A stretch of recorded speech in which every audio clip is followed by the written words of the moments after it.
In today's video, I'm going to teach you how to add page numbers to your design in Canva. If you've ever created a multi-page document in Canva, you know how important it is to have page numbers for keeping everything organized and easy to navigate.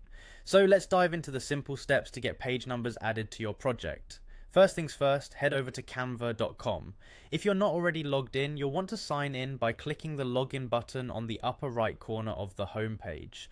Canva offers you a few convenient options for logging in, whether it's through Google, Facebook, or your email. Choose whatever suits you best and go ahead and get logged in.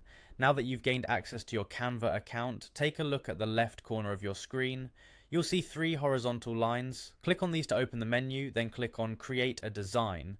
And of course, if you already have a project that you want to work on, simply open that existing design. Once you're in the editor, your first stop is the text option. Click on it and you'll see it expand to give you more options. Under this section, you'll find something labeled Dynamic Text. This is where the magic happens. Go ahead and click on Page Numbers. Now you have several format choices at your fingertips. You can go for simple numbers only, or opt for more detailed options like page plus number, or the very formal page X of Y. Choose the style that best fits the look and feel of your design project. After selecting the format, you'll see a section called Show Numbers On. This is where you can decide which pages in your design should display page numbers. Perhaps you only want them on the main sections or exclusively on appendix pages. Make your selection based on your specific needs. Next, let's talk about customization. Canva allows you to adjust the font, size, and color of the page numbers, making it easy to integrate them seamlessly into your design.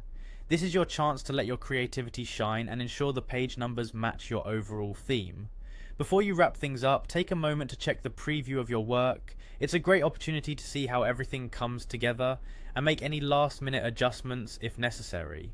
Once everything looks just the way you want it, your final step is to save your design. You can also share it directly if that's what you need. And there you have it, you've successfully added page numbers to your Canva design. Thank you for watching, and I hope this guide has made the process clear and easy to follow. If you have any questions or need further tips, feel free to leave them in the comments below. Happy designing!